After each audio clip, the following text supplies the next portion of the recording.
Morning बच्चों, देखो क्या पढ़ रहे थे अपन पढ़ रहे हैं प्रश्नावली नंबर 1.4।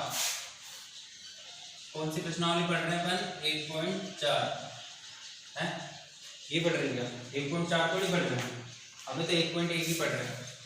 अभी जबरदस्ती 1.4 पर पहुंच गया है ना। एक्चुअली यार दूसरे बच्चों के 1.4 ही चल रहे हैं, ठीक है।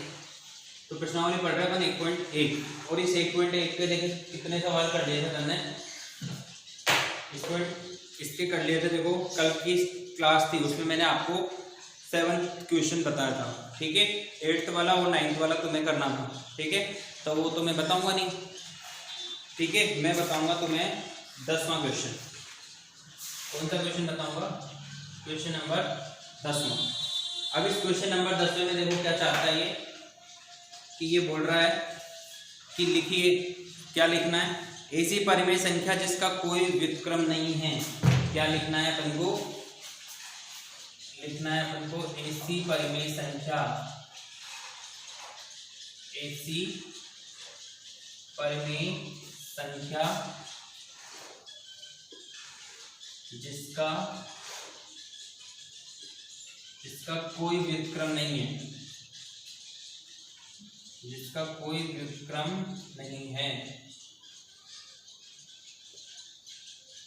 ठीक है। ये लिखना है अपन को, ये तो अपना प्रश्न है और इस प्रश्न का आंसर देना है कि ऐसी परिमेय संख्या लिखना है जिसका कोई व्युत्क्रम नहीं होता है। व्युत्क्रम का मतलब बताओ क्या होता था? उल्टा। जैसे 5 है तो 5 का व्युत्क्रम क्या होता था? 1/5। तो अपन को ऐसी संख्या लिखनी है जिसका कोई व्युत्क्रम नहीं होता, तो ऐसी संख्या होती है 0, ठीक है ना। क्योंकि 0 का व्युत्क्रम अगर अपन लिखना चाहेंगे तो 0 का व्युत्क्रम क्या लिखेंगे बताओ? ऐसे लिखेंगे 1/0, ठीक है। अब 1/0 जो होता है वो परिभाषित नहीं होता। ये क्या है? परिभाषित नहीं है। परिभाषित क्या है? ये नहीं है, ठीक है। अब ये क्यों परिभाषित नहीं है, तो इसका मतलब ये तो मेरे को भी नहीं पता कि ये क्यों परिभाषित नहीं है, ठीक है। देखो 1/0 होता है, 1/0 होता है, इसको क्या कहते हैं अपन? इनफाइनाइट कहते हैं। इनफाइनाइट क्यों कहते हैं? बड़ी संख्याओं में तुम जाके समझोगे, ठीक है। क्योंकि अनंत इस वजह से कह देते हैं कि किसी संख्या में अगर 0 का भाग दोगे, ध्यान से समझना, किसी संख्या में अगर 0 का भाग दोगे तो उसको परिभाषित नहीं कर सकते। अब परिभाषित नहीं कर सकते उसको क्या कह देते हो? अनंत कह देते हैं, ठीक है ना। इस वजह से यहाँ पे 0 का व्युत्क्रम क्या होता है? परिभाषित नहीं होता है। तो ये इसका उत्तर हो गया कि ऐसी परिमेय संख्या जिसका कोई व्युत्क्रम नहीं होता। तो क्या लिखेंगे इसका आंसर? इसका आंसर लिखेंगे अपन क्या? 0, ठीक है। क्योंकि 0 का व्युत्क्रम को ऐसे लिखते थे अपन, ये सिर्फ मैंने तुम्हें समझाने के लिए लिखा है बस। यहाँ पे इसका जो आंसर होगा वो क्या होगा? इसका आंसर होगा क्या? 0, क्योंकि 0 का कोई व्युत्क्रम नहीं होता है। आगे बात समझ। अब आओ आप दूसरे क्वेश्चन पर। देखो 10वें के अंदर इसमें 3 पार्ट है। कितने पार्ट है? 3 पार्ट। अभी मैंने जो बताया था वो पहला पार्ट था। अब देखो आप दूसरा पार्ट किसका? क्वेश्चन नंबर 10 का। दूसरे पार्ट में बोल रखा है कि परिमेय संख्याएं जो अपने व्युत्क्रम के समान है। देखो ऐसी परिमेय संख्या लिखनी है अपन को। परिमेय संख्या जो अपने व्युत्क्रम के समान है। परिमेय संख्या जो अपने व्युत्क्रम के क्या हो? समान हो, ये अपन को लिखना है, ठीक है। तो ऐसी परिमेय संख्या लिखनी जो अपने व्युत्क्रम के समान हो। तो कौन होगी? देखो जैसे ये 1 है, अब 1 का व्युत्क्रम क्या होगा? 1 का व्युत्क्रम क्या होगा बताओ? 1/1 होगा, है ना। क्योंकि व्युत्क्रम क्या होता है? जैसे कोई संख्या दे रखी है उसको उसी के से गुणा करोगे तो क्या आना चाहिए? 1 आना चाहिए। इसको व्युत्क्रम कहते हैं ना। किसको कहते हैं व्युत्क्रम? जैसे ये 5 था तो 5 को क्या लिखोगे? 1/5 करके क्या आना चाहिए? 1 आना चाहिए। इसको व्युत्क्रम कहते थे। तो यहाँ पर 1 का व्युत्क्रम क्या होता है? 1/1 का मतलब क्या होता है?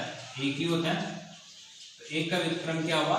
1। ऐसे ही अगर -1 का व्युत्क्रम निकालोगे आप, ठीक है, -1 का व्युत्क्रम, ठीक है, क्या होगा? देखो 1/-1, ठीक है ना। मतलब इस -1 को गुणा करोगे आप किससे, 1/-1 से, तो ये माइनस माइनस तो प्लस हो गया, क्या आएगा वापस से 1 आएगा। इन दोनों चीजों को समझो ध्यान से। 1 का व्युत्क्रम क्या होता है, 1 ही होता है, और -1 का व्युत्क्रम भी क्या होता है, -1 ही।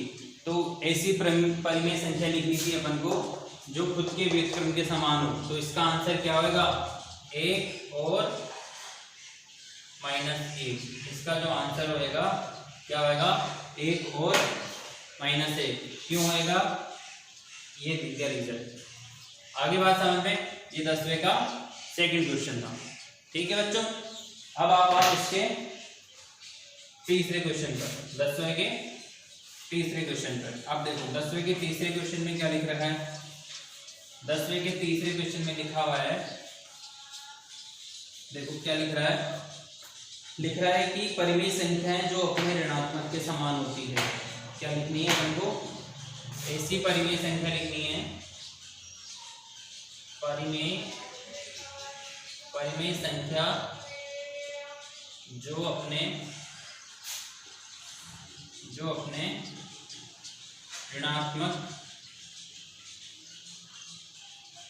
ऋणात्मक के समान है। ऐसी परिमेय संख्या लिखनी है जो अपने ऋणात्मक के समान है। तो बताओ कौन ऐसी परिमेय संख्या है जो अपने ऋणात्मक के समान होगी। जैसे मान के चलो 1 और -1 बराबर होता है क्या, नहीं होता ना। 5 और -5 बराबर होता है क्या, नहीं होता है ना, नहीं होता है ना। तो बताओ फिर कौन बराबर होता है जो अपने ऋणात्मक के बराबर हो, वो होता है 0। क्योंकि 0 को आप कभी भी माइनस के 0 नहीं लिखते हो, लिखते हो क्या, माइनस का 0 होगा तब भी 0 आएगा, माइनस का 0 आएगा कैसे, पहली बात तो बताओ, माइनस का 0 तो आता ही नहीं।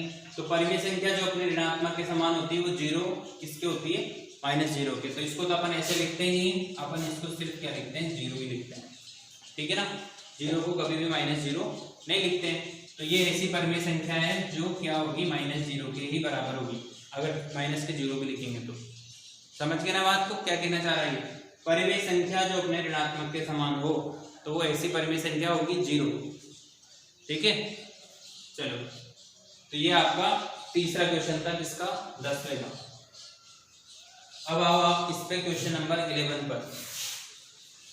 क्वेश्चन नंबर 11 में जो क्या है, वापस से क्या है, वो है रिक्त स्थान की पूर्ति।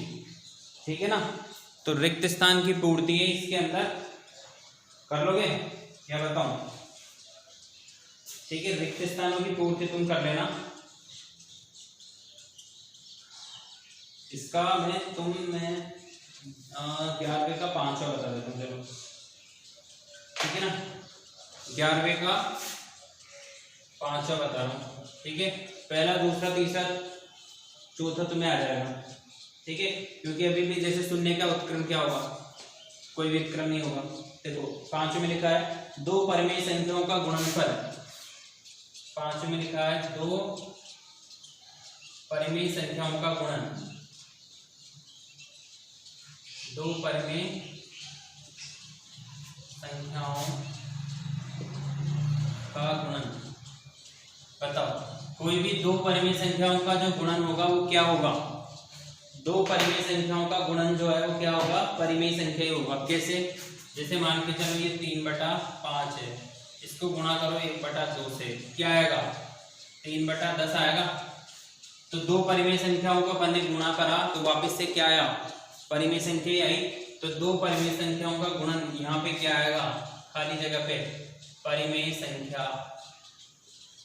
2 परिमेय संख्याओं का गुणन क्या होता है, परिमेय संख्या होती है। बस यहाँ पे परिमेय संख्या है। ठीक, तो 2 परिमेय संख्याओं का गुणन क्या होगा, परिमेय होगा। अगले में बोल रखा है किसी धनात्मक परिमेय संख्या का व्युत्क्रम। ये 11वें का 5वां था भी। ठीक है, बाकी जो तुम करोगे पहला दूसरा तीसरा और चौथा, ये 5वां। अब छठा और देख लो, छठा और देख लो। और इसके छठे में देखो क्या कह रहा है, इसके छठे में ये कह रहा है कि किसी धनात्मक परिमेय संख्या का व्युत्क्रम, किसी धनात्मक परिमेय संख्या का व्युत्क्रम क्या होगा? किसी धनात्मक परिमेय संख्या का व्युत्क्रम बताओ। किसी धनात्मक परिमेय संख्या का व्युत्क्रम, जैसे मान के चलो ये 3/5 है, ठीक है, इसका व्युत्क्रम क्या होगा? इसका व्युत्क्रम क्या होगा? इसको गुणा करेंगे किससे? 3/5 से, ठीक है, 3/5 इसको गुणा करोगे किसके? 1/3/5 से। ऐसे करते हैं व्युत्क्रम कैसे निकालते हैं? जैसे ये 5 था, बार बार इसी को ले रहा हूं मैं, देखो, तो इसको क्या कहते हैं? पर इसका व्युत्क्रम कहते हैं। तो यहाँ पे अपने पास क्या संख्या है? यहाँ पर संख्या अपने पास 3/5, तो इसको क्या लिखोगे? 1/3/5 लिखेंगे। तो किसी धनात्मक परिमेय संख्या का व्युत्क्रम क्या आएगा? वापस से धनात्मक परिमेय संख्या ही आएगी। धनात्मक परिमेय, इसका उत्तर क्या हो जाएगा? धनात्मक परिमेय संख्या। इसका उत्तर क्या हो जाएगा? धनात्मक परिमेय संख्या है। किसी धनात्मक परिमेय संख्या का व्युत्क्रम, फिर ऐसे खाली जगह में क्या आ जाएगा? ये आ जाएगा। क्यों आ जाएगा? ये तुम्हारे सामने उदाहरण रहा, ठीक है। अब देखो, अच्छे बच्चों की तरह तुम्हारी प्रश्नावली 1.1 पूरी हो चुकी है। कितने सवाल बच रहे हैं? 3 सवाल बच रहे हैं, ठीक है। कौन कौन सा? एक तो 8वां, 9वां और 11वें के ये 1-2 पार्ट थे वो, ठीक है। अच्छे बच्चों की तरह पूरी 1.1 के सवाल करोगे और फोटो खींच के ग्रुप में भेजोगे। आ गया ना बात समझ में? ठीक है, ठीक है, थैंक यू।